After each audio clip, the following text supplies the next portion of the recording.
da luz, lutando contra o reino das trevas. Você pode dizer amém? Amém. Então, perceba que daqueles que estavam com ele, né, o próprio Judas, o traidor, ele tinha uma linha de pensamento que Jesus fosse realmente, literalmente um rei, um homem que veio para reinar sobre o país, a nação de Israel. Então perceba o seguinte: segundo os historiadores, há quem diga que a ação de traição de Judas não era simplesmente pelo prazer de trair ao seu mestre, não, mas foi como uma provocação para que ele reagisse à sua prisão. Ele passou todos os 3 anos, recrutou servos, preparou seus servos, mandou 12 na missão, depois preparou 70, mandou 70 na missão. Havia uma perseguição contra ele, mas ele não revidava, ele apenas pregava a palavra e o ensinamento que o Pai, assim o qual o enviou. Glória a Deus, Então, aleluia. Jesus, aos 33 anos, finalizando o seu ministério, o Judas entende de vender a Jesus. Olha, Jesus que andava no meio da multidão, Jesus que era visto pelos sacerdotes, pelos fariseus, pelos saduceus, todos conheciam Jesus. Mas a Bíblia diz que Judas, para que eles, os soldados da guarda pretoriana, né, pudessem identificar a Jesus, ele teria que dar um beijo entre os que estavam com Jesus, para que ele fosse destacado, de maneira que fosse identificado. Olha, o Judas pegou as 30 moedas de prata. Não, raciocine junto comigo, façamos aqui uma analogia. Ele pegou as 30 moedas de prata, ele traiu a Jesus. Quem reagiu no momento da traição? Pedro, né? Pedro sacou da espada, cortou a orelha do sacerdote, né? A qual o próprio Jesus mandou que colocasse no lugar. Jesus devolveu a orelha de volta para o sacerdote e seguiu-se a sua prisão.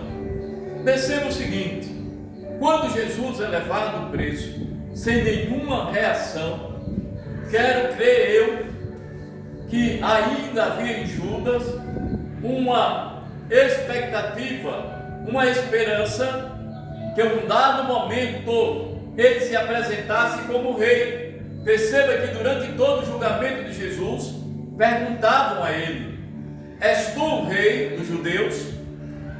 Está dando para entender? És tu o rei dos judeus? Ele dizia: tu o disseste.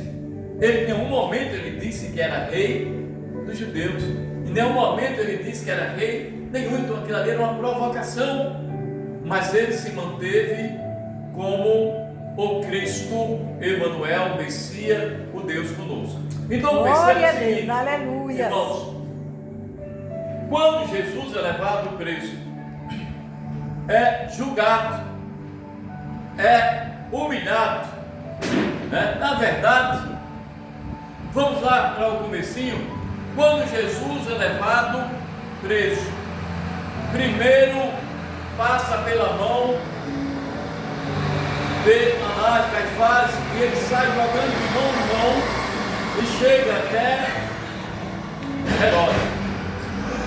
Quando chega em Herodes, eles não tiveram condição de acusar a Jesus, mandaram para Herodes, né? Que chega até Pilatos.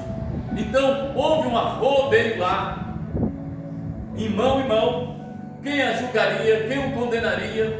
Chegando em Pilatos, a palavra do Senhor diz que o próprio Pilatos reuniu o povo judeus, o povo de Israel, todo o povo, porque ele entendia que Jesus era um judeu e que Jesus deveria ser julgado pelo seu próprio povo. O que é que Pilatos faz? Pilatos, naquela época do ano, havia sempre uma soltura de um criminoso, alguém muito perigoso, e naquela época se escolhia um para jogar diante da sociedade. Era o júri popular, onde as pessoas decidiam quem seria solto. O que é que ele faz? Ele pega o pior criminoso, assaltante, desonrador, você pensar, estrupador, o que você pensar, de pior, Barrabás. Ele foi lá e pegou um criminoso conhecido do povo, esperando ele que o povo saísse ao favor de Jesus. Essa era a ideia, porque ele não encontrou condenação para Jesus.